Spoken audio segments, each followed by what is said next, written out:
ಸಮ್ಮತಿ ಇಲ್ಲದ ಬದುಕು. ಪ್ರಾರ್ಥನಾ ಸ್ವಲ್ಪ ಮುಂಗೋಪಿ, ತೀರಾ ಸೂಕ್ಷ್ಮತೆಯ ಮನಸ್ಸು ಮತ್ತು ತುಂಬಾ ಸ್ವಾಭಿಮಾನಿ. 2 ಮಕ್ಕಳ ತಾಯಿ. ಮಕ್ಕಳಿಬ್ಬರು ಮನೆ ಪಾಠಕ್ಕೆ ಹೋಗಿದ್ದಾರೆ. ಪತಿರಾಯ ಬರುವುದು ತಡರಾತ್ರಿಯಲ್ಲಿ. ಮನೆಯಲ್ಲಿ ಯಾರೂ ಇಲ್ಲ. ಹಾಗೆ ಮೌನವಾಗಿ ಕುಳಿತು ದೀರ್ಘಾಲೋಚನೆಯಲ್ಲಿ ಹಳೆಯ ನೆನಪುಗಳಿಗೆ ಹೋಗಿದ್ದು ಅವಳ ಅರಿವಿಗೂ ಬರಲಿಲ್ಲ. ಅದು ಅವಳು ಇಷ್ಟಪಟ್ಟು ಆಗಿದ್ದ ಮದುವೆಯಲ್ಲ, ಅಪ್ಪ ಅಮ್ಮನ ಒತ್ತಾಯಕ್ಕೆ ಮಣಿದು ಒಪ್ಪಿಕೊಂಡ ಬಂಧನ. 20 ವರ್ಷ ಸಾಕಿದ ಮಗಳನ್ನು ಒಂದು ಬಾರಿಯಾದರೂ ಸಮ್ಮತಿ ಕೇಳಿದ್ದರೂ ಎಷ್ಟು ಸಂಭ್ರಮಿಸುತ್ತಿದ್ದಳೋ ಏನೋ. ತನ್ನ ಪ್ರೀತಿಯನ್ನು ಎತ್ತವರ ಮರ್ಯಾದೆಗಾಗಿ ತ್ಯಾಗ ಮಾಡುತ್ತಿರಲಿಲ್ಲ. ಪ್ರೀತಿಯಲ್ಲಿ ಸೋತು ಹೋದಳವಳು. ಹೊತ್ತು ಸೊರಗಿದೆ. ಮನದ ತುಗುಡುವ ನನ್ನೊಳಗೆ ಅಡಗಿಸಿಟ್ಟು ಕರಗಿದೆ. ಮದುಮಗ ತಾನು ಮದುವೆಯಾಗುವವಳನ್ನು ಒಮ್ಮೆಯೂ ನೋಡಲು ಬರಲಿಲ್ಲ. ಹಿರಿಯರು ಒಪ್ಪಿದ ಮೇಲೆ ಮುಗಿಯಿತು. ಗೊತ್ತು ಗುರಿ ಇಲ್ಲ. ಮನೆಗೆ ಬಲಗಾಲಿಟ್ಟು ಬಂದ ಗಳಿಗೆಯಲ್ಲೇ ಶುರುವಾದ ಕಾದಾಟ. ಅತ್ತೆಯ ಮನೆಯವರಿಗೂ ಅಪ್ಪನ ಮನೆಯವರಿಗೂ ಇಬ್ಬರ ಜಗಳದಲ್ಲಿ ಬಡಪಾಯಿ ನಾನಾದೆ. ಮೊದಲನೇ ಹೆಜ್ಜೆಯಲ್ಲೇ ಸೋತೆ.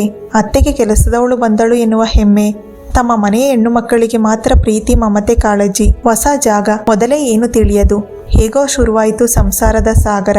ಗಂಡನಂತೂ ಅಪ್ಪ ಅಮ್ಮನ ಮಾತನ್ನು ಮೀರದವನು. ಗಂಡನಿಗೆ ಹೆಂಡತಿ ಒಬ್ಬಳು ಬೇಕೋ ಅಷ್ಟೇ. ಆ ಹೆಂಡತಿ ಮಾತ್ರ ನಾನಾದೆ. ಅತ್ತೆಯ ನಿಂದನೆ, ಮಾವನ ಕೊಂಕು, ಅತ್ತಿಗೆಯ ಸಲುಗೆಯೇ ಇಲ್ಲ. ಇನ್ನು ನನ್ನವರ್ಯಾರು? ಪ್ರತಿ ವಿಷಯಕ್ಕೂ ಜಗಳ.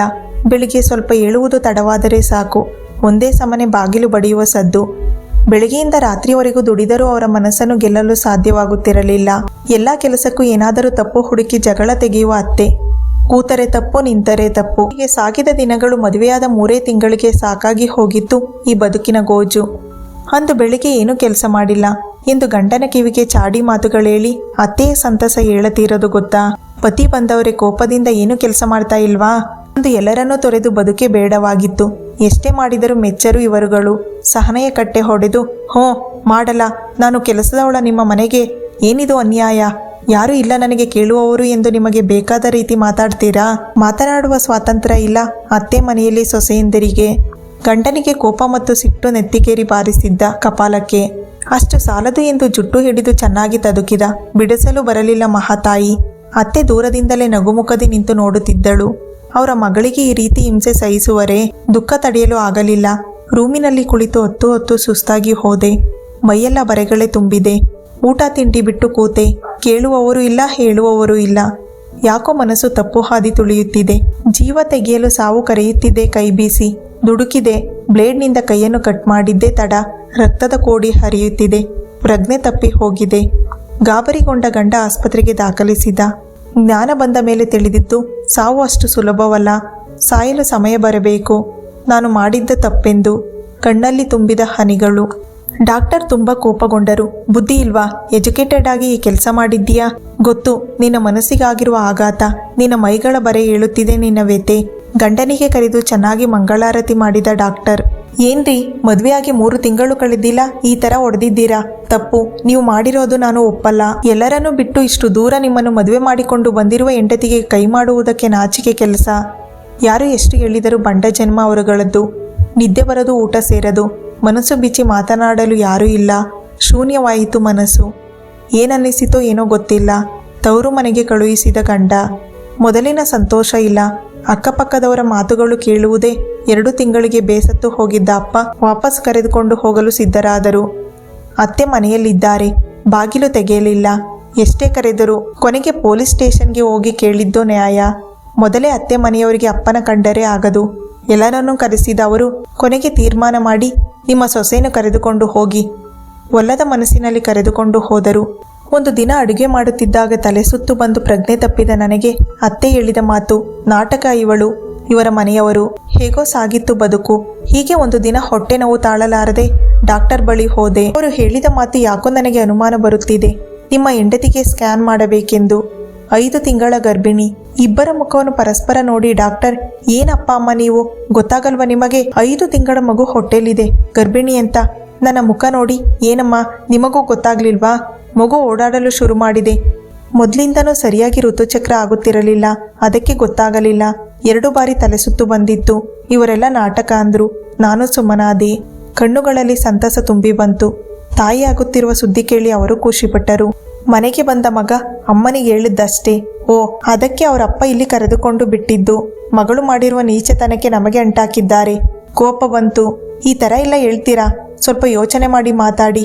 ಮಗು ಬಗ್ಗೆ ಮಾತನಾಡಿದರೆ ನಾನು ಸಹಿಸಿಕೊಳ್ಳುವುದಿಲ್ಲ ಎಂದು ಹೇಳಿದೆ. ಮುಚ್ಚೆ ಬಾಯಿ, ಹೋಗಿ ಒಳಗೆ. ಅತ್ತೆಯ ಮಾತು ಕಂಬನೆಯ ಮಳೆ ಸುರಿಸಿದ್ದು. ಹೆಣ್ಣು ಮಕ್ಕಳಾಗಿ ಹುಟ್ಟುವುದೇ ತಪ್ಪ ಈ ಭೂಮಿಯಲ್ಲಿ? ಸಂತೋಷ ಒಂದು ಕಡೆ, ದುಃಖ ಇನ್ನೊಂದು ಕಡೆ. ಈ ಸುಂದರ ಕ್ಷಣಗಳನ್ನು ಎತ್ತ ತಾಯಿಗೆ ಹೇಳಬೇಕೆಂಬ ಬಯಕೆ. ಆದರೆ ಇವರೆಲ್ಲರಿಗೂ ಅಮ್ಮನ ಮನೆಯವರ ಜೊತೆ ಜಗಳ, ಕಾದಾಟವೇ ಅವರಿಬ್ಬರ ನಡುವೆ ಇರುವ ನಂಟು. ಮನಸ್ಸಿನ ಮಾತು ಮನಸ್ಸಲ್ಲಿ ಕಾಡತೊಡಗಿತು. ಒಂದು ಮೊಬೈಲ್ ಕೊಡಿಸಲು ಹಿಂದೆ ಮುಂದೆ ನೋಡುವ ಜನಗಳು. ಇಂಥವರ ಮನೆಗೆ ನಾನು ಸೊಸೆಯಾಗಿ ಬಂದಿರುವುದು ನನ್ನ ಹಣೆಬರಹವೇ ಸರಿ. ಅಂದು ಅತಿಯಾದ ಕೆಲಸ, ಒಬ್ಬಳೇ ಮಾಡಿ ಮಾಡಿ ಆಯಾಸವಾಗಿದೆ. ಹೊಟ್ಟೆಯಲ್ಲಿ ಬೆಳೆಯುತ್ತಿರುವ ಮಗುವಿನ ಬಯಕೆಯೇ ಏನೋ. ಬೆಳಿಗ್ಗೆ ತುಂಬಾ ನಿದ್ರೆ ತಡೆಯಲಾಗದೆ ತಿಂದ ನಷ್ಟದ ತಟ್ಟೆಯನ್ನು ಹಾಸಿಗೆ ಮೇಲೆ ಇಟ್ಟು ಹಾಗೆ ಮಲಗಿಬಿಟ್ಟೆ. ಅಷ್ಟಕ್ಕೆ ಅತ್ತೆ ದೊಡ್ಡ ರಂಪಾಟವೇ ಮಾಡಿಬಿಟ್ಟಿದ್ದರು. ಮಗನಿಗೆ ಕರೆ ಮಾಡಿ, ಹೀಗೂ ಮಾಡುವವರೇ, ನಾವಂತೂ ಈ ರೀತಿಯೆಲ್ಲ ಮಾಡಿಲ್ಲ. ನಾನು ಹೆತ್ತಿದ್ದೀನಿ 2 ಮಕ್ಕಳಿಗೆ. ನಾನು ಈ ರೀತಿ ಅತಿಯಾಗಿ ಆಡುತ್ತಿರಲಿಲ್ಲ. ಅತ್ತೆಯ ಮನೆಯಲ್ಲಿ ನೋಡಿದವರು ಯಾರು ಕಣ್ಣಿಂದ ಅವರು ಹೇಗಿದ್ದರು ಎಂದು. ನಿನ್ನ ಹೆಂಡತಿಗೆ ಸರಿಯಾಗಿ ಬುದ್ಧಿ ಹೇಳು. ಬೆಳಿಗ್ಗೆ ಬೆಳಿಗ್ಗೆ ಮಲ್ಕೋಬೇಡ ಅಂತ. ದರಿದ್ರ ಬಂದು ಬಿಡುತ್ತೆ ನನ್ನ ಮನೆಗೆ. ಗರ್ಭಿಣಿ ಸೊಸೆ ಒಬ್ಬಳೇ ಕೆಲಸ ಮಾಡುವಾಗ ಅತ್ತೆ ವಾಕಿಂಗ್ ಹೋಗಬಹುದಂತೆ. ಅದು ಬೆಳಿಗ್ಗೆ 7ರಿಂದ 9:30. ಇದು ಅವರ ಸಮಯ. ಮನೆ ಬೆಳಗಲು ಬಂದಿರುವ ಸೊಸೆಗೆ ಸಹಾಯ ಮಾಡಿದರೆ ದರಿದ್ರ ಬರುತ್ತದಂತೆ. ಅವರು ಜೋರಾದ ಮಾತಿ ಕೇಳಿ ಎದ್ದವಳೆ ಕೆಲಸದಲ್ಲಿ ನಿರತಳಾದೆ. ಬೇಸರ, ಮನದಲ್ಲಿ ಹತಾಶೆ. ಮಾತನಾಡಬೇಕೆಂದರೆ ಮನಸ್ಸುಗಳಿಲ್ಲ ಮಾತನಾಡಲು. ಒಬ್ಬಳೇ ಏಕಾಂತವಾಗಿ ಕುಳಿತು ಹೊತ್ತು ಸಂತೈಸಿಕೊಳ್ಳುತ್ತಿದ್ದೆ ನನ್ನ ಮನವ. ಒಂದು ದಿವಸವಾದರೂ ಗರ್ಭಿಣಿ ಸೊಸೆ ಬಯಕೆ ಏನೆಂದು ಕೇಳಲೇ ಇಲ್ಲ. ಪ್ರತಿಯಾಗಿ ದಬ್ಬಾಳಿಕೆ ಮಾಡುವುದೇ ಅವರ ಗುಣ. ಅವರು ಕುಳಿತ ಸೋಫಾದ ಮೇಲೆ ನಾನು ಕುಳಿತು ಟಿವಿ ನೋಡುವ ಹಾಗಿಲ್ಲ. ಅವರ ಮುಂದೆ ಅವರು ಇಲ್ಲದ ಸಮಯದಲ್ಲಿ ಒಬ್ಬಳೇ ನೆಲದ ಮೂಲೆಯಲ್ಲಿ ಕೆಳಗೆ ಕುಳಿತು ಟಿವಿ ನೋಡುತ್ತಿದ್ದೆ. ಎಲ್ಲವನ್ನೂ ಸಹಿಸಿದೆ ನನ್ನ ಹೊಟ್ಟೆಯಲ್ಲಿ ಬೆಳೆಯುತ್ತಿರುವ ಪುಟ್ಟ ಕಂದನಿಗಾಗಿ. ಅವರ ಮುಂದೆ ಪತಿರಾಯಿ ಏನೂ ತಂದು ಕೊಡುವ ಹಾಗಿಲ್ಲ. ಇದೆಲ್ಲ ಯಾಕೆ ಸುಮ್ಮನೆ? ದುಂದುವೆಚ್ಚ. ಏನೆಲ್ಲ ಹೇಳುತ್ತಿದ್ದರು ಅದು ನನ್ನ ಮುಂದೆಯೇ. ಈ ಬಡ ಜೀವ ಆಸೆ ಪಟ್ಟಿದ್ದು ಒಂದೇ, ತಿಳಿ ಬೇಳೆ ಸಾರು, ಅನ್ನ. ತಿನ್ನುವುದರಲ್ಲಿ ಬಕಾಸುರುತನ ಕೊಟ್ಟಿರಲಿಲ್ಲ ಭಗವಂತ. ಅದಕ್ಕೆ ನನಗೆ ಅವರ ಮಾತು ದೊಡ್ಡದನ್ನಿಸುತ್ತಿರಲಿಲ್ಲ. ಪತಿರಾಯರು ಪ್ರತಿ ಬಾರಿ ಚಿಕಿತ್ಸೆಗೆಂದು ಜೊತೆಯಲ್ಲಿ ಬಂದು ಆಸ್ಪತ್ರೆಗೆ ಬಿಟ್ಟು ಹೋಗುತ್ತಿದ್ದರು. ತಪಾಸಣೆಯ ನಂತರ ಬರುತ್ತಿದ್ದರು ನನ್ನನ್ನು ಕರೆದುಕೊಂಡು ಹೋಗಲು. ಇವತ್ತು ಏನೇ ಆಗಲಿ ಅಮ್ಮನ ಜೊತೆ ಮಾತನಾಡಲೇಬೇಕು ಎಂದು ನನ್ನಂತೆ ತಪಾಸಣೆಗೆಂದು ಬಂದಿದ್ದ ಆಕೆ ಪರಿಚಯ ಮಾಡಿಕೊಂಡು ಫೋನನ್ನು ಕೇಳಿ ಅಮ್ಮನ ಜೊತೆ ಮಾತನಾಡಿದೆ. ಎಷ್ಟು ಸಂಭ್ರಮ ಸಡಗರ. ಕಣ್ಣಲ್ಲಿ ತುಂಬಿದ ಆನಂದ ಬಾಷ್ಪ. ಸಮಾಧಾನವಾಯಿತು ಈ ಜೀವಕ್ಕೆ. ಕದ್ದು ಮಾತನಾಡಿದ್ದು. ಹೆಜ್ಜೆ ಹೆಜ್ಜೆಗೂ ನೋವು. ನವಮಾಸಕ್ಕೆ ಕಾಲಿಟ್ಟ ನನಗೆ ಸೀಮಂತವಾಗಲಿ ಯಾವುದೇ ಶಾಸ್ತ್ರವನ್ನು ಮಾಡಲಿಲ್ಲ ಅತ್ತೆ ಮನೆಯವರು. ಒಂದು ದಿನ ರಾತ್ರಿ 3ರ ಸಮಯ. ಸಣ್ಣದಾಗಿ ಶುರುವಾದ ಹೊಟ್ಟೆ ನೋವು. ತಡೆಯಲಾರದೆ ಪತಿರಾಯನಿಗೆ ಹೇಳಿಕೊಂಡೆ ನೋವ. ಇನ್ನು 1 ತಿಂಗಳು ಸಮಯ ಕೊಟ್ಟಿದ್ದರು ಡಾಕ್ಟರ್. ಅದಕ್ಕವರಿಗೂ ಅಷ್ಟು ಸೀರಿಯಸ್ ಆಗಿ ಗೊತ್ತಾಗಲಿಲ್ಲ ಇದು ಹೆರಿಗೆಯ ನೋವೆಂದು. ಸರಿ, ಬೆಳಗ್ಗೆಗೆ ಆಸ್ಪತ್ರೆಗೆ ಹೋಗೋಣ ಎಂದವರೇ ಮಲಗಿಬಿಟ್ಟರು. ಹೇಗೋ ರಾತ್ರಿ ತುಂಬಿಸಿದೆ ನೋವಿನಲ್ಲೇ. ಬೆಳಿಗ್ಗೆ 6:30 ಸಮಯ. ಅತ್ತೆಯ ಕಿರುಚಾಟ. ಮನೆ ಮುಂದೆ ಕಸ ಗುಡಿಸಿಲ್ಲ, ಮನೆ ಒಳಗಡೆ ಕಸ ಗುಡಿಸಿಲ್ಲ. ಈ ಮನೆಯಲ್ಲಿ ಹೇಳೋಕೆ ಕೇಳೋಕೆ ಯಾರೂ ಇಲ್ಲ. ಅವರ ಬಡಬಡ ಮಾತಿಗೆ ಎಚ್ಚರಗೊಂಡ ಪತಿರಾಯ ನನ್ನನ್ನೊಮ್ಮೆ ನೋಡಿದರು. ರಾತ್ರಿ ಕುಳಿತಿದ್ದ ಜಾಗದಲ್ಲೇ ಹಾಗೆ ಹೊಟ್ಟೆ ಹಿಡಿದು ಕುಳಿತಿದ್ದೆ. ತಕ್ಷಣ ಅವರು ಅಮ್ಮನಿಗೆ ಹೇಳಿದರು, ಇವತ್ತು ಮನೆ ಕೆಲಸ ಎಲ್ಲ ನೀನೇ ಮಾಡು. ಅವಳಿಗೆ ಇಂದು ತುಂಬಾ ಹೊಟ್ಟೆ ನೋವು, ಆಸ್ಪತ್ರೆಗೆ ಕರೆದುಕೊಂಡು ಹೋಗಬೇಕು. ಸಿಡಿಮಿಡಿಗೊಂಡ ಅತ್ತೆ, ಕಸವನ್ನು ಅಲ್ಲಿ ಇಲ್ಲಿ ತೆಗೆದು ನೋಡು. ಹೇಗೆ ಕಸ ಮನೆಯಲ್ಲ, ಹೀಗೆ ಗುಡಿಸೋದು ನಿನ್ನ ಹೆಂಡತಿ ಮನೇನ? ಇದು ಇಲ್ಲ ಸಲ್ಲದ ಮಾತುಗಳೇ. ಒಮ್ಮೆಯಾದರೂ ನನ್ನನ್ನು ಪ್ರೀತಿಯಿಂದ ವಿಚಾರಿಸಿದ್ದರೆ ನನ್ನ ಮನಸ್ಸಿನಲ್ಲಿ ಅತ್ತೆ ಎನ್ನುವ ಬದಲು ಅಮ್ಮ ಎನ್ನುವ ಪ್ರೀತಿ ವಾತ್ಸಲ್ಯ ಉಕ್ಕಿ ಹರಿಯುತ್ತಿತ್ತೋ ಏನೋ. ಕೇಳಲಿಲ್ಲ ಕಲ್ಲು ಮನಸ್ಸಿನ ಹೃದಯ. ಮೊದಲ ಅನುಭವ ಎದೆಯಲ್ಲಿ. ನಡುಕ, ಭಯ ಎಲ್ಲ ಒಟ್ಟಿಗೆ ಆವರಿಸಿದೆ. ಒಂದು ಕಡೆ ಸಂತೋಷ, ಪುಟ್ಟ ಕಂದ ಮನೆಗೆ ಬರಲಿದೆ. ನನ್ನೆಲ್ಲ ನೋವು ಮರೆಸಲು ನನ್ನ ಜೊತೆ ಇರಲು ಸದಾ. ನನಗೂ ನನ್ನವರಿದ್ದಾರೆ ಎನ್ನುವ ಸಂತೋಷ ಹೆಚ್ಚಾಗುತ್ತಿದೆ. ತಾಯಿ ಇದ್ದರೂ ತಾಯಿಯಾಗುತ್ತಿರುವ ಮಗಳಿಗೆ ಧೈರ್ಯ ತುಂಬಲು ಸನಿಹವಿಲ್ಲ. ತಾಯಿ ನೋಡಬೇಕೆಂಬ ಕೊನೆಯ ಬಯಕೆ ಸತ್ತು ಮಣ್ಣು ಸೇರಿತ್ತು. ಅತ್ತೆಗೆ ಇವತ್ತಿನ ದಿನವೂ ಕರುಣೆ ಬರಲಿಲ್ಲ ಧೈರ್ಯ ತುಂಬಲು. ಪತಿರಾಯರು ಕೆಲಸದ ನಿಮಿತ್ತ ಬೇಗ ಹೊರಟು ಹೋದರು. ಅವರ ಅಮ್ಮನಿಗೆ ಆಸ್ಪತ್ರೆಗೆ ಕರೆದುಕೊಂಡು ಹೋಗಲು ಹೇಳಿ ನಾನಂತೂ ಧೈರ್ಯವಾಗಿ ಒಬ್ಬಳೇ ಹೋಗಿ ಆಟೋದಲ್ಲಿ ಕುಳಿತೆ. ಸ್ವಲ್ಪ ಸಮಯದ ನಂತರ ಅತ್ತೆ ಕುಳಿತರು ಪಕ್ಕದಲ್ಲಿ. ಇಬ್ಬರು ಒಂದೇ ಮನೆಯಲ್ಲಿದ್ದರೂ ಅಪರಿಚಿತರಂತೆ ಕುಳಿತವು. ಮಾತಿಲ್ಲ, ಮೌನದಲ್ಲಿ ಸಾಗಿದೆ ಪಯಣ. ಮಗನನ್ನು ಮೆಚ್ಚಿಸಬೇಕಲ್ಲವೇ? ಜೊತೆಯಲ್ಲಿ ಬಂದು ಮಗನ ಜೊತೆ ನಿರಂತರವಾಗಿ ಫೋನಿನಲ್ಲಿ ಸಂಭಾಷಣೆ ನಡೆಸುತ್ತಿದ್ದರು. ನನಗೂ ಹಂಬಲವಾಗುತ್ತಿದೆ ಅಮ್ಮನ ಜೊತೆ ಒಮ್ಮೆ ಮಾತನಾಡಲು. ಆದರೆ ಆಗಲಿಲ್ಲ. ಬೇಸರದಿ ಸುಮ್ಮನಾದೆ. ಆಸ್ಪತ್ರೆ ಬಂತು. ಆಟೋ ಇಳಿದು ಸೀದಾ ಮುನ್ನಡೆದೆ. ಅವರು ಹಿಂದೆ ಸುಮ್ಮನೆ ಬರುತ್ತಿದ್ದರು. ನಾನು ತಪಾಸಣೆಯ ಕೊಠಡಿ ಬಳಿ ಕುಳಿತೆ. ನನ್ನ ಹೆಸರನ್ನು ಕರೆದರು ಡಾಕ್ಟರ್. ಅದು ಪ್ರತಿಷ್ಠಿತ ಮಿಲಿಟರಿ ಆಸ್ಪತ್ರೆಯಾಗಿತ್ತು. ಒಳಗೆ ಹೋಗಲು ಗಾಬರಿ. ತಪಾಸಣೆ ಮಾಡಿ ಅಡ್ಮಿಟ್ ಮಾಡಿಕೊಂಡರು. ಒಂದು ದಿವಸ ಪೂರ್ತಿ ಹೊಟ್ಟೆ ನೋವು ತಿಂದು ಹೋದ ಜೀವ ಬಂದಂತಾಗಿದ್ದು ಮಗುವಿನ ಅಳು ಕೇಳಿದೊಡನೆಯೇ. ನಿಜವಾಗಲೂ ಡಾಕ್ಟರ್ ದೇವರಂತೆ ಕಾಣುವರು ಆ ಸಮಯದಲ್ಲಿ. ಗಂಡು ಮಗು ಎಂದು ಹೇಳಿದಾಗ ಖುಷಿ ಆಯಿತು ತುಂಬ. ವಾರ್ಡ್ಗೆ ಶಿಫ್ಟ್ ಮಾಡಿದರು. ಮಿಲಿಟರಿ ಆಸ್ಪತ್ರೆ ತುಂಬ ರೂಲ್ಸ್. ರೋಗಿಯ ಕಡೆಯವರನ್ನು ಒಳಗೆ ಬಿಡುತ್ತಿರಲಿಲ್ಲ. ಅವರು ನಿಗದಿಸಿದ ಸಮಯ ಮಾತ್ರ. ಯಾರೂ ಇಲ್ಲ. ಅಪರಿಚಿತರ ಸಂತೆ ಹಾಗೆ ನರಳುತ್ತಾ ಮಲಗಿದ್ದೇನೆ. ಸುತ್ತಮುತ್ತ ಕಣ್ಣು ಹಾಯಿಸಿದೆ. ಎಷ್ಟು ಜೋರಾಗಿ ಫ್ಯಾನ್ ಗಾಳಿ ಬೀಸುತ್ತಿತ್ತು. ಹೊಸ ಅನುಭವ. ಎಲ್ಲ ತಾಯಂದಿರು ಅವರ ಮುದ್ದಾದ ಮಗುವಿನ ಲಾಲನೆ ಪಾಲನೆಯಲ್ಲಿ ನಿರತರಾಗಿದ್ದಾರೆ. ಯಾರ ಕಿವಿಯಲ್ಲೂ ಹತ್ತಿ ಇಲ್ಲ, ಬೆಚ್ಚನೆಯ ಹೊದಿಕೆ ಇಲ್ಲ.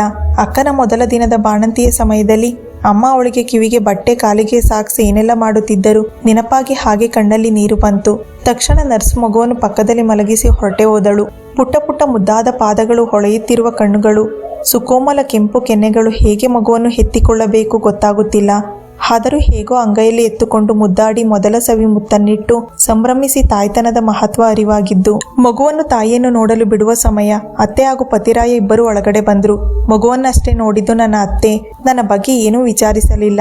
ಅವರಿಗೆ ಮಗುವನ್ನು ನೋಡಿದ ಸಂಭ್ರಮ. ಸ್ವಲ್ಪ ಖುಷಿಯಿಂದಲೇ ಮಾತನಾಡಿದರು. ನನಗೆ ತುಂಬಾ ಹೊಟ್ಟೆ ಹಸಿವು. ತಡೆಯದೆ ನಾನೇ ಸ್ವತಃ ಬಾಯ್ಬಿಟ್ಟು ಕೇಳಿದೆ, ಊಟ ತಂದಿಲ್ವಾ ಗಂಡನಿಗೆ? ಅತ್ತೆ ಕೊಟ್ಟ ಉತ್ತರ, ಇಲ್ಲೇ ಆಸ್ಪತ್ರೆಯಲ್ಲೇ ಕೊಡ್ತಾರಲ್ಲ, ಅಲ್ಲೇ ಮಾಡು. ಕಣ್ಣುಗಳು ತುಂಬಿ ಬಂದರೂ ಹನಿಗಳು ಹೃದಯದೊಳಗೆ ಅವಿತು ದುಃಖಿಸುತ್ತಿತ್ತು. ಸಿಸ್ಟರ್ ಒಳಗಡೆ ಬಂದವರೇ, ನಿಮ್ಮ ಸಮಯ ಕಳೆಯಿತು, ಹೊರಡಿ, ನಾಳೆ ಬನ್ನಿ. ಹೊರಟೆ ಹೋದರು. ಮಗು ಮಲಗಿದೆ. ಮಗುವನ್ನು ನೋಡುತ್ತಾ ನೋವನ್ನೆಲ್ಲ ಮರೆತು ಹೋದೆ. ಊಟದ ಸಮಯ. ಅಷ್ಟು ಲೈನ್. ಹಸಿ ಬಾಣಂತಿ. ನಿಲ್ಲಲು ಸಾಧ್ಯವೇ?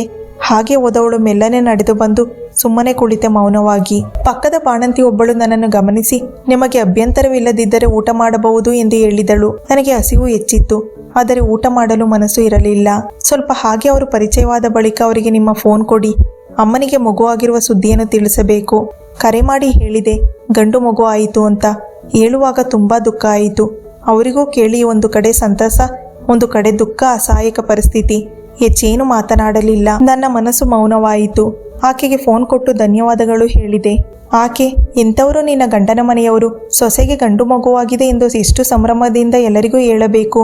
ಎಷ್ಟೇ ದ್ವೇಷ ಇರಲಿ, ಸಾವು ಹುಟ್ಟಿನ ಸಮಯದಲ್ಲೂ ದ್ವೇಷ ಯಾರೂ ಸಾಧಿಸುವುದಿಲ್ಲ. ಮಾನವೀಯತೆ ಇಲ್ಲದ ಅನಾಗರಿಕರು. ಅಡುಗೆ ಮಾಡಿ ತಂದು ಕೊಡಬೇಕು, ಅದು ಬಿಟ್ಟು ಇಲ್ಲೇ ತಿನ್ನು ಅಂತಾರಲ್ಲ. ನೋಡಿ, ನಮ್ಮ ಅತ್ತೇನೆ ಇವತ್ತು ಊಟ ತಂದು ಕೊಟ್ಟಿದ್ದು. ಪಾಪ, ನಿಮಗೆ ನೋಡಿದರೆ ಬೇಜಾರಾಗುತ್ತೆ. ಮಗುವಿನ ಕಾಳಜಿಯೋ, ಮನಸ್ಸಿಗಾದ ಆಘಾತವೋ. ನಿದ್ರೆ ಬರಲಿಲ್ಲ. ರಾತ್ರಿ 2 ಗಂಟೆ. ತುಂಬ ಹಸಿವು. ಅವರೇ ತಂದಿಟ್ಟಿದ್ದ ಪಾರ್ಲೆಜಿ ಬಿಸ್ಕೆಟ್ ಜೀವ ಉಳಿಸಿದ್ದು. ನೀರಿನಲ್ಲಿ ಹಜ್ಜಿಕೊಂಡು ತಿಂದೆ. ಸ್ವಲ್ಪ ಸಮಾಧಾನ ಆಯಿತು. ಒಂದು ಕಡೆ ಕೋಪ, ಒಂದು ಕಡೆ ಅಸಹಾಯಕತೆ. ಮಗುವಿನ ಮುದ್ದು ಮುಖ, ಅಳುವಿನ ದನಿ ಕೇಳಿ ನಿಟ್ಟುಸಿರು ಬಿಟ್ಟೆ. ಹಣೆ ಬರಹದಲ್ಲಿ ಬರೆದಿರುವ ಭಾಗ್ಯವನ್ನು ಅನುಭವಿಸಲೇಬೇಕು. ಕಷ್ಟ ಸುಖ 2 ನಾಣ್ಯದ ಮುಖ. ಅಂದು ಮುಂಜಾನೆ ಬೆಳಿಗ್ಗೆ 5 ಗಂಟೆ ಎಲ್ಲ ಡಾಕ್ಟರ್ಸ್ ರೌಂಡ್ಗೆ ಬಂದಿದ್ದಾರೆ. ಅವರ ಮುಖದಲ್ಲಂತೂ ರಾಜಯೋಗ ಕಳೆ ಎದ್ದು ಕಾಣುತ್ತಿದೆ. ಎಷ್ಟೇ ಆದರೂ ಕಮಾಂಡೋ ಹಾಸ್ಪಿಟಲ್ ಅಲ್ವಾ, ಅಲ್ಲಿ ಶಿಸ್ತು ಹೆಚ್ಚು. ಬಂದವರೇ ನನಗೆ ಕೋಪ ಮಾಡಿದ್ರು. ನಗು ನಗುತ್ತಾ ಇರಬೇಕು. ಮಗುವಿಗೆ ಶುಭೋದಯ ಹೇಳಲು ನಿನ್ನ ಮುಖದಲ್ಲಿ ಕಳೆ ತುಂಬಿರಬೇಕು. ಆ ಕಳೆ ಇಲ್ಲದ ಮೇಲೆ ಮಗುವನ್ನು ಹೇಗೆ ನೋಡಿಕೊಳ್ಳಲು ಸಾಧ್ಯ? ನನಗೂ ಸ್ವಲ್ಪ ಹೌದೆನ್ನಿಸ್ತು. ಹೋಗಿ ಸ್ವಲ್ಪ ಫ್ರೆಶ್ ಆಗಿ ಬಂದೆ. ಮಗು ಎದ್ದು ಆ ಕಡೆ ಈ ಕಡೆ ಪಿಳಿಪಿಳಿ ಕಣ್ಣುಗಳು ಬಿಡುತ್ತಿದೆ. ನೋಡಿದ ನನಗೇ ಖುಷಿಯೋ ಖುಷಿ. ಅಂದು ಬೆಳಿಗ್ಗೆ ಅತ್ತೆ ಬಂದಿದ್ದಾರೆ. ನನಗಂತೂ ಹಸಿವು. ನೋಡಿದೆ, ನನಗಾಗಿ ಏನು ನಾಷ್ಟ ತಂದಂತೆ ಕಾಣುತ್ತಿಲ್ಲ. ಡಾಕ್ಟರ್ ಬಂದರು ರೌಂಡ್ಸ್ಗೆ. ಅತ್ತೆಯನ್ನು ಹೊರಗಡೆ ಕಳುಹಿಸಿದರು. ಅವರ ತಂದ ಬ್ಯಾಗನ್ನು ನೋಡಿದೆ. ಡಬ್ಬದಲ್ಲಿ ಅವರಿಗೆಂದೇ ಮಧ್ಯಾಹ್ನಕ್ಕೆ ತಂದಿದ್ದ ಊಟವನ್ನು ಅವರಿಗೆ ಹೇಳಲಿಲ್ಲ, ಕೇಳಲಿಲ್ಲ. ನಾನೇ ಕದ್ದು ತಿಂದೆ. ಅರ್ಥನೇ ಮಾಡ್ಕೊಳ್ಳಲ್ಲ ಅಂತಾರೆ. ಆಸ್ಪತ್ರೆಯ ಊಟ ಮಾಡೋಕ್ಕಾಗುತ್ತಾ? ಒಳಗೆ ಬಂದವರೇ ತಿಂದು ಇಟ್ಟ ಖಾಲಿ ಡಬ್ಬವನ್ನು ನೋಡುತ್ತಾ ಗೊಣಗಿಕೊಂಡು ಹೊರಗೆ ಹೋಗಿ ಮಗನಿಗೆ ಕರೆ ಮಾಡಿದ್ದರು. ಏನಾದರೂ ಮಾಡಿಕೊಳ್ಳಲಿ ಬಿಡು ಎಂದವಳೆ. ನಾನು ಮಗುವನ್ನು ಮುದ್ದಾಡುವುದರಲ್ಲಿ ತಲ್ಲೀನಳಾದೆ. ಒಳಗೆ ಬಂದವರೇ ಸಿಡಿಮಿಡಿ ಮುಖ ಮಾಡಿ ವಾಪಸ್ ಮನೆಗೆ ಹೊರಟು ಹೋದರು. ಹೇಗಿದ್ದರೂ ಅಭ್ಯಾಸವಾಗಿತ್ತು. ಯಾರಿದ್ದರೂ ಇಲ್ಲದಿದ್ದರೂ ನಾನೊಬ್ಬಳೇ ಮಗುವನ್ನು ನೋಡಿಕೊಳ್ಳುವೆ ಎಂಬ ಭರವಸೆ ಆಸ್ಪತ್ರೆಯ ವಾತಾವರಣ ಕಲಿಸಿದ್ದು. ಮಾರನೇ ದಿವಸ ಅತ್ತೆ ಗಂಡ ಇಬ್ಬರು ಬಂದಿದ್ದಾರೆ. ಹೀಗೆ ಮಾತು ಬೆಳೆದು ಜಗಳ ಮಾಡಲು ಶುರು ಮಾಡಿದ್ದಾರೆ ಅತ್ತೆ. ಡಾಕ್ಟರ್ ಬಂದವರೇ ಚೆನ್ನಾಗಿ ಬೈದ್ರು. ಏನಿದ್ರು ಮನೇಲಿ ಇಟ್ಕೊಳ್ಳಿ ನಿಮ್ಮ ಜಗಳ, ಎಲ್ಲರಿಗೂ ತೊಂದರೆ ಆಗುತ್ತೆ. ನನಗಂತೂ ದುಃಖ ತಡೆಯಲು ಆಗಲಿಲ್ಲ. ನನಗೆ ಕೋಪ ಬಂದು ಯಾರೂ ಬರಲೇಬೇಡಿ ಡಿಸ್ಚಾರ್ಜ್ ಆಗೋ ತನಕ ಎಂದು ಸ್ವಲ್ಪ ಜೋರಾಗಿ ಹೇಳಿದೆ. ನೀವೇನು ಊಟ ತರ್ತೀರಾ ಇಲ್ವಲ್ಲ? ಇಲ್ಲಿರೋ ಊಟನೇ ಮಾಡಬೇಕು. ಮಗುಗೂ ಕೂಡ ನಾನೇ ನೋಡ್ಕೋತೀನಿ. ಇನ್ನೇನು ಸುಮ್ಮನೆ ಜಗಳ ಮಾಡೋಕೆ ಬರ್ತೀರಾ? ಅಷ್ಟೇ ಹೇಳಿದ್ದು. ಕೋಪಗೊಂಡು ಇಬ್ಬರು ಹೊರಟೆ ಹೋದರು. 2 ದಿವಸದ ಬಳಿಕ ಡಿಸ್ಚಾರ್ಜ್ ಮಾಡೋ ವಿಷಯ ಕರೆ ಮಾಡಿ ನರ್ಸ್ ಹೇಳಿದ್ದರು. ಬಂದು ಕರೆದುಕೊಂಡು ಹೋದರು ಪತಿರಾಯ. ಮನೆ ಬಾಗಿಲ ಬಳಿ ನಿಂತಿರುವೆ, ಮಗುವನ್ನು ಕೈಯಲ್ಲಿ ಹಿಡಿದುಕೊಂಡು. ಅತ್ತೆ ಬಂದವರೇ ಮಗುವಿಗೆ ಮಾತ್ರ ಆರತಿ ಮಾಡಿ ದೃಷ್ಟಿ ತೆಗೆದು ಒಳಗೆ ಕರೆದುಕೊಂಡರು. ಮಗುವಿಗೆ ಸ್ನಾನ ಮಾಡಿಸಿ ಸಾಂಬ್ರಾಣಿ ಹೊಗೆ ಏನೇನು ಮಾಡಬೇಕು ಮಾಡಿದ್ದರು. ಮಗು ಮಲಗಿತ್ತು. ಇಷ್ಟು ದಿವಸ ಸ್ನಾನ ಇಲ್ಲ. ಹೇಗೆ ಏನು ತಿಳಿಯದು. ಅಷ್ಟು ಬಟ್ಟೆಗಳು ಎಲ್ಲ ನನ್ನದೇ, ಎಲ್ಲ ಒಗೆದೆ. ಹೇಗೋ ಸ್ನಾನ ಮಾಡಿ ಹೋಗಿ ಮಲಗಿದವಳೆ. ಅಷ್ಟಕ್ಕೆ ಅಳುತ್ತಿದ್ದ ಮಗುವಿನ ಧ್ವನಿಗೆ ಎಚ್ಚರಗೊಂಡೆ. ಓ, ಮಗು ಅಷ್ಟೊಂದು ಅಳ್ತಾ ಇದೆ. ಅಷ್ಟೊಂದು ನಿದ್ರೇನಾ ಮಹಾತಾಯಿಗೆ? ಮಾತಿಗೂ ಕೊಂಕು. ಸಹಿಸಿಕೊಳ್ಳಲು ಆಗುತ್ತಿಲ್ಲ. ಆದರೂ ಹೆಣ್ಣಿನ ಜನ್ಮ ಸಹಿಸಿಕೊಳ್ಳಲೇಬೇಕು. ಮಗುವಿನ ಬಟ್ಟೆ ಹಾಗೂ ನನ್ನ ಬಟ್ಟೆ ನಾನೇ ಒಗೆಯುತ್ತಿದ್ದೆ, ತಣ್ಣೀರಿನಲ್ಲೇ. ವಾಷಿಂಗ್ ಮಿಷಿನ್ ಇದ್ದರೂ ಅತ್ತೆ ನನ್ನ ಬಟ್ಟೆಯನ್ನು ಒಗೆಯಲು ಕೊಡುತ್ತಿರಲಿಲ್ಲ. ಮೈಲಿಗೆ ಆಗುತ್ತಂತೆ ಅವರ ವಾಷಿಂಗ್ ಮಿಷಿನ್ಗೆ. ಸೊಸೆ ಹಾಳಾದರೂ ಪರವಾಗಿಲ್ಲ. ಅಂದು ಮಧ್ಯಾಹ್ನದ ಸಮಯ. ಬಾಗಿಲು ಹೊರಗಡೆ ನಿಂತು ಅಮ್ಮ ಬಂದು ಕೂಗುತ್ತಿದ್ದಾರೆ ನನ್ನ ಹೆಸರನ್ನು. ಅತ್ತೆ ನೋಡಿಯೂ ನೋಡೋದವರ ಹಾಗೆ ಕುಳಿತಿದ್ದಾರೆ. ರೂಮಿನಿಂದ ಹೊರಗಡೆ ಬಂದವಳೆ ಕಿಟಕಿಯಲ್ಲಿ ಕಾಣಿಸಿದ ಅಪ್ಪ ಅಮ್ಮನನ್ನು ಕಂಡು ಒಮ್ಮೆಲೆ ಸಂತಸ. ಅತ್ತೆ ಮಗನಿಗೆ ಕರೆ ಮಾಡಿ ಜೋರು ಜೋರಾಗಿ ಮಾತನಾಡುತ್ತಿದ್ದದ್ದು ಕೇಳಿಸಿಕೊಂಡೆ. ಅವಳು ಹೋಗ್ಬಾರ್ದು, ಮಗುನು ತೋರಿಸಬಾರ್ದು. ಅವರ ಮಾತು ಕೇಳಿ ಆಕಾಶವೇ ತಲೆ ಮೇಲೆ ಬಿದ್ದಂತಾಯಿತು. ಏನು ಮಾಡಬೇಕೋ ತಿಳಿಯುತ್ತಿಲ್ಲ.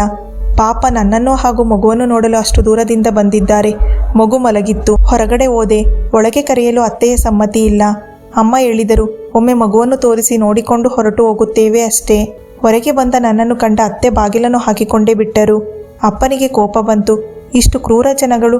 ನಡಿ, ಮಗುನು ಬೇಡ, ಏನು ಬೇಡ, ಮದುವೆ ಆಗಿಲ್ಲ ಅಂತ ತಿಳ್ಕೊ. ಮನ ಬಂದಂತೆ ಚೆನ್ನಾಗಿ ನಿಂದಿಸಿದರು. ಅವರಿಗೂ ರೋಸಿ ಹೋಗಿತ್ತು. ರಾತ್ರಿ ಎಲ್ಲ ಪ್ರಯಾಣ ಮಾಡಿ ಮಗುವನ್ನು ನೋಡಲು ಬಂದವರಿಗೆ ಇಷ್ಟು ಅವಮಾನ ಮಾಡ್ತಾರಾ? ನನಗೂ ದಿಕ್ಕೆ ತೋಚುತ್ತಾ ಇಲ್ಲ. ಅಪ್ಪ ಅಂತೂ ರೆಡಿ, ನಾನೊಬ್ಬಳನ್ನೇ ಕರೆದುಕೊಂಡು ಹೋಗಲು. ನನಗೆ ನನ್ನ ಮಗುವನ್ನು ಬಿಟ್ಟು ಬರಲು ಸಾಧ್ಯವಿಲ್ಲವೆಂದು ನಿಷ್ಠುರವಾಗಿ ಹೇಳಿದೆ. ಅಪ್ಪ, ಏನಾದರೂ ಮಾಡ್ಕೊ, ನನ್ನ ಮಾತು ಕೇಳಿಲ್ಲ ಅಂದರೆ. ಎಷ್ಟು ಬಾಗಿಲು ಬಡಿದರೂ ಅತ್ತೆ ಬಾಗಿಲು ತೆಗೆಯುತ್ತಿಲ್ಲ. ಸ್ವಲ್ಪ ಯೋಚಿಸಿ ಪೊಲೀಸ್ ಸ್ಟೇಷನ್ಗೆ ಕಂಪ್ಲೇಂಟ್ ಕೊಡುವುದಕ್ಕೆ ಹೊರಟೋ. ಸರ್, ಅಪ್ಪ ಅಮ್ಮ ಅಷ್ಟು ದೂರದಿಂದ ಮಗು ನೋಡೋಕೆ ಅಂತ ಬಂದರು. ಆದರೆ ಅತ್ತೆ ಮಗುನ ತೋರಿಸ್ತಿಲ್ಲ. ನಾನು ಹೊರಗಡೆ ಬಂದೆ. ನನ್ನನ್ನು ಮನೆಗೆ ಸೇರಿಸ್ತಾ ಇಲ್ಲ. ನನ್ನ ಗಂಡನಿಗೆ ಕರೆಸಿ ವಿಚಾರಿಸಿದರು. ಏನಕ್ಕಿಷ್ಟು ಕೋಪ? ಮಗು ತೋರಿಸಿದ್ರೆ ಏನು ಕಷ್ಟ ನಿಮ್ಮಮ್ಮಂಗೆ? ಅವರ ಮಗಳನ್ನು ಮೊಮ್ಮಗುವನ್ನು ನೋಡಲು ಬಂದಿದ್ದಾರೆ.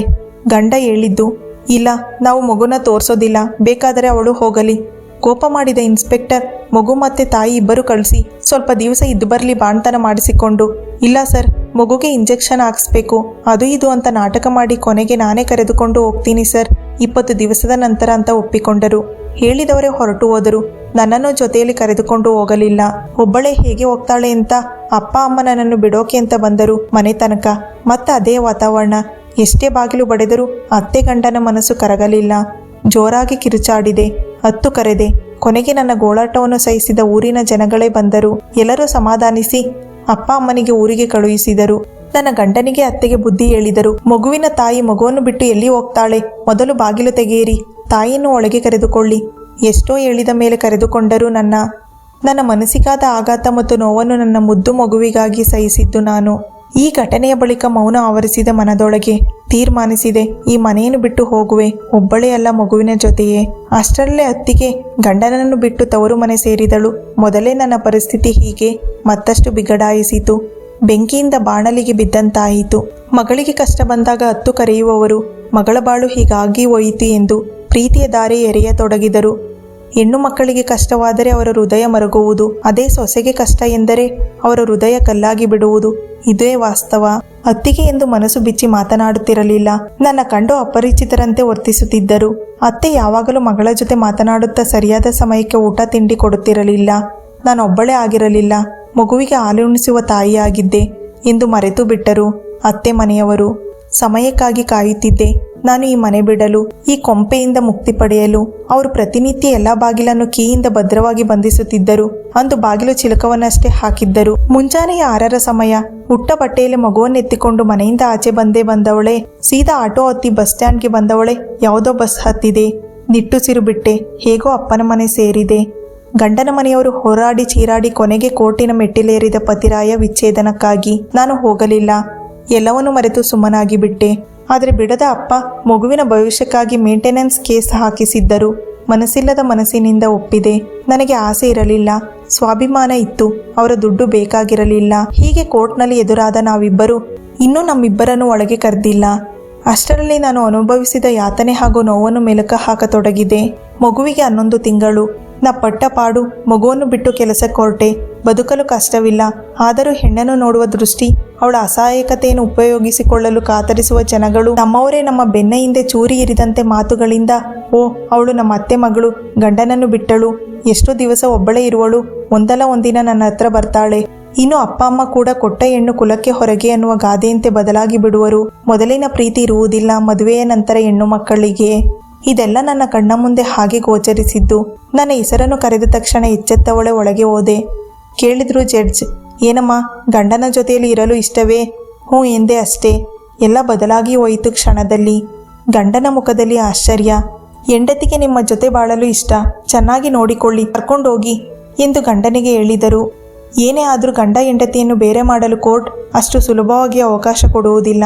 ಅದಕ್ಕಾಗಿ ತುಂಬ ಸಮಯವನ್ನು ತೆಗೆದುಕೊಳ್ಳುವುದು. ಆದರೆ ಈ ಬಾರಿ ಪರಿಸ್ಥಿತಿ ಬದಲಾಗಿತ್ತು. ಅವರು ನಮ್ಮನ್ನು ಬೇರೆಯೇ ಇರಿಸಿದರು. ಅಲ್ಪ ಸ್ವಲ್ಪ ಬದಲಾವಣೆಯಾಯಿತು ಗಂಡನಲ್ಲಿ. ನಾನೇ ಸಾಕಷ್ಟು ಹೊಂದಿಕೊಂಡೆ.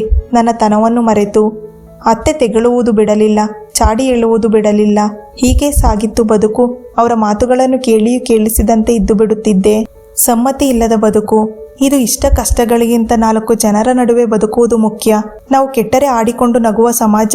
ಅದೇ ಸಮಾಜದ ಮುಂದೆ ಪರಿಸ್ಥಿತಿಗೆ ತಕ್ಕಂತೆ ನಾವು ಹೊಂದಿಕೊಂಡು ಹೋಗಿ ಅವರ ಮುಂದೆ ಬಾಳುವುದು ಅನಿವಾರ್ಯ. ಎಲ್ಲಕ್ಕಿಂತ ಹೆಚ್ಚಾಗಿ ಮಗುವಿಗೆ ಅಪ್ಪ ಅಮ್ಮನ ಪ್ರೀತಿ ಮುಖ್ಯ. ಅಮ್ಮ ಎಂದು ಮನೆಪಾಠದಿಂದ ಬಂದು ಒಪ್ಪಿಕೊಂಡ ಮಕ್ಕಳನ್ನು ನೋಡಿ ವಾಸ್ತವಕ್ಕೆ ಬಂದ ಪ್ರಾರ್ಥನಾ. ಹೆಣ್ಣು ಕಣ್ಣೀರಿನ ಕಡಲು. ಅವಳ ಜೀವನವೆಲ್ಲ ಕಣ್ಣೀರಿನಿಂದಲೇ ಕಳೆದು ಬಿಡುವವಳು. ತುಂಬ ಹೆಣ್ಣು ಮಕ್ಕಳು ಪಡುವ ಪಾಡು. ಗಂಡ ಸರಿಯಿಲ್ಲ, ಅತ್ತೆ ಸರಿಯಿಲ್ಲ ಅಂತ ಎಲ್ಲರೂ ವಿಚ್ಛೇದನದ ಮೊರೆ ಹೋಗಿಬಿಟ್ಟರೆ ಮದುವೆ ಅನ್ನೋ ಸಂಬಂಧಕ್ಕೆ ಬೆಲೆನೇ ಇರಲ್ಲ. ಏನೇ ಆದರೂ ಎಲ್ಲವನ್ನು ಮೆಟ್ಟಿ ನಿಲ್ಲುವುದೇ ಹೆಣ್ಣಿಗೆ ಸವಾಲು. ಹೌದು, ಅಷ್ಟು ಸುಲಭ ಅಲ್ಲ ಪರಿಸ್ಥಿತಿಯನ್ನು ಎದುರಿಸುವುದು. ಎಲ್ಲೇ ಹೋದರೂ ಏನಾದರೂ ಸಮಸ್ಯೆ ಎದುರಾಗುವುದು ಖಂಡಿತ ಹೆಣ್ಣಿಗೆ. ಈ ಸ್ಟೋರಿ ಇಷ್ಟ ಆಗಿದ್ರೆ ದಯವಿಟ್ಟು ನಮ್ಮ ಚಾನಲ್ನ ಸಬ್ಸ್ಕ್ರೈಬ್ ಮಾಡಿ, ಲೈಕ್ ಮಾಡಿ. ಧನ್ಯವಾದಗಳು.